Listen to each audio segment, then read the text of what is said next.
ఎవరేం సాయం చేయకపోయేది. పైసలు అందనప్పుడు బాగా తిప్పలయ్యేది. నా మీద కూడా ఇంత బంగారం ఉండేది. ఊరికే గిరి పెట్టేది. ఇడిపించేంత దమ్ము కూడా లేకపోయేది అప్పుడు నాకు.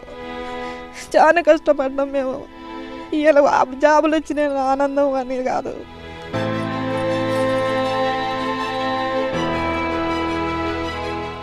పోటీ పరీక్షల్లో విజయం సాధించి ఉద్యోగాన్ని సొంతం చేసుకోవడం అంత ఈజీ కాదు. కానీ జనగామ జిల్లాకు చెందిన భరత్ మాత్రం 1 కాదు 2 కాదు ఏకంగా 5 పోటీ పరీక్షలు రాసి 5 ప్రభుత్వ ఉద్యోగాలు సాధించారు.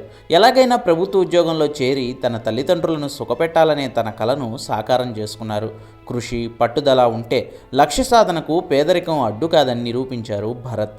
తన కుటుంబ ఆర్థిక పరిస్థితులు తన బలహీనతగానో అడ్డంకిగానో భావించకుండా తల్లిదండ్రులు స్నేహితుల ప్రోత్సాహంతో కాంపిటేటివ్ ఎగ్జామ్స్లో విజయం సాధించారు. అప్పుడు చాలామంది కామెంట్ చేశారు, ఇక ట్రై చేసినావు కదా నీ వల్ల కాదు, ఏదైనా సాఫ్ట్వేర్ జాబ్ చేసుకో, మీ అమ్మ నాన్న కూలి పని చేస్తారు కదా, ఇక మీ ఫ్యామిలీ వాళ్ళని ఎందుకు ఇబ్బంది పెడుతున్నావు అది అనేది. మా అమ్మ వాళ్ళు దానికి ఆపోజిట్గానే ఉండేది. అంటే ఇబ్బంది పడుతున్నట్టు ఎప్పుడు అనిపించలే.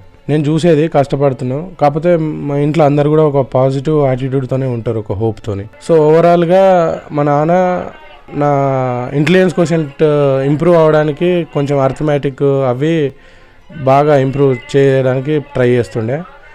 మా అమ్మ నా ఎమోషనల్ ఇంటెలిజెన్స్కి రీజన్. ఇక అంటే నా కాంపిటేటివ్ స్పిరిట్, నా పాజిటివ్ నేచర్, హోప్తో ఉండాలి, ఎప్పుడైనా మంచి రోజులు వస్తాయి అనే నమ్మకం అయితే ఇక మా అమ్మనే ఇచ్చింది.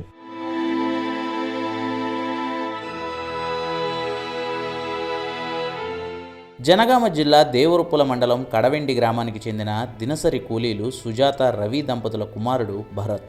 10వ తరగతి వరకు గ్రామంలోని ప్రభుత్వ పాఠశాలలో చదివిన భరత్ తర్వాత వరంగల్ గవర్నమెంట్ పాలిటెక్నిక్ కళాశాలలో సివిల్ ఇంజనీరింగ్లో డిప్లొమా చదివారు.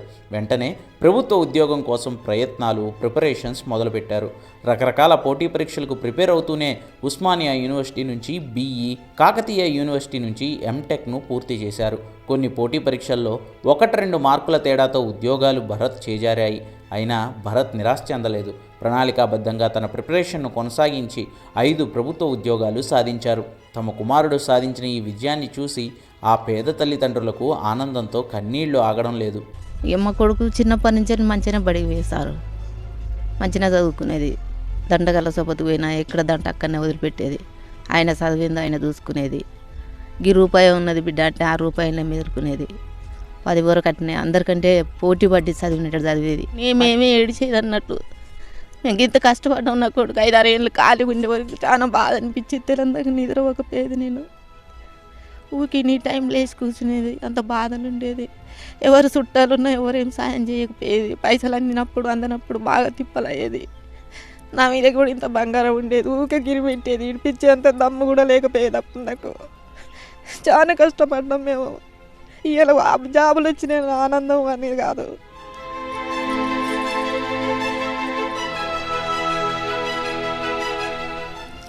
చిన్నప్పటి నుంచి మంచిగా చదువుకుండు అంతే. వాడు ఒక దంట పట్టపోయేది, ఎవరి ఇంటికి కూడా పోకపోయేది.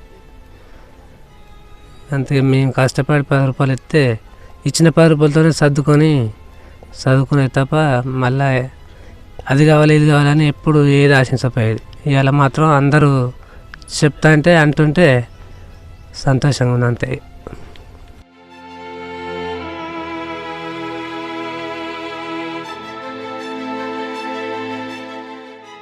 ఇటీవల ప్రకటించిన TSPSC general ranking list GRL ప్రకారం 4 ఉద్యోగాలు వస్తాయని భరత్ నిర్ధారించుకున్నారు.